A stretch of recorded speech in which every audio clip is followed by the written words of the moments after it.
भगवान विष्णु जी और नारद मुनि जी। एक बार नारद मुनि जी ने भगवान विष्णु जी से पूछा, हे भगवान, आपका इस समय सबसे प्रिय भगत कौन है?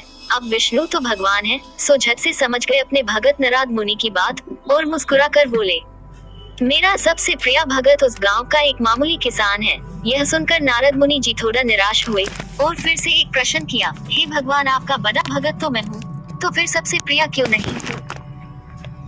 भगवान विष्णु जी ने नारद मुनि जी से कहा, इसका जवाब तो तुम खुद ही दोगे। जाओ एक दिन उसके घर रहो और फिर सारी बात मुझे बताना। नारद मुनि जी सुबह सवेरे मुंह अंधेर उस किसान के घर पहुंच गए। देखा अभी अभी किसान जागा है और उसने अब से पहले अपने जानवरों को चारा वगैरह दिया, फिर मुंह हाथ धोए, दैनिक कार्यों से निवृत्त हुआ, जल्दी जल्दी भगवान का नाम लिया, रूखी सूखी रोटी खाकर जल्दी जल्दी अपने खेतों पर चला गया। सारा दिन खेतों में काम किया और शाम को वापस घर आया। जानवरों को अपनी अपनी जगह बांधा, उन्हें चारा पानी डाला, हाथ पांव धोए, कुल्ला किया, फिर थोड़ी देर भगवान का नाम लिया, फिर परिवार के संग बैठकर खाना खाया और कुछ बातें की और फिर सो गया। अब सारा दिन यह सब देखकर नारद मुनि जी भगवान विष्णु के पास वापस आए और बोले, भगवान, मैं आज सारा दिन उस किसान के संग रहा, लेकिन वो तो ढंग से आपका नाम भी नहीं ले सकता।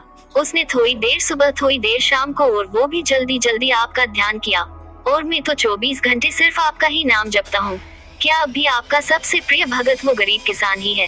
भगवान विष्णु जी ने नारद की बात सुनकर कहा, अब इसका जवाब भी तुम मुझे खुद ही देना।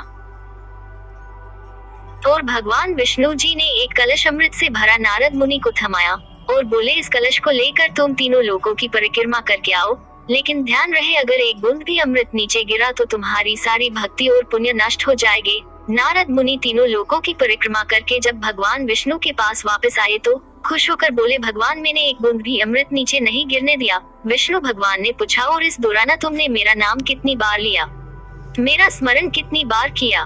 तो नारद बोले, अरे भगवान जी, मेरा तो सारा ध्यान इस अमृत पर था, फिर आपका ध्यान कैसे करता?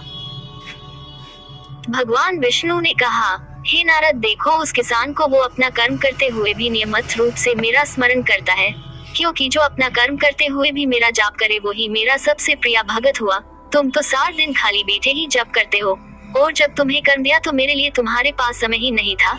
तो नारद मुनि सब समझ गए और भगवान के चरण पकड़कर बोले, हे भगवान, आपने मेरा अहंकार तोड़ दिया, आप धन्य हैं।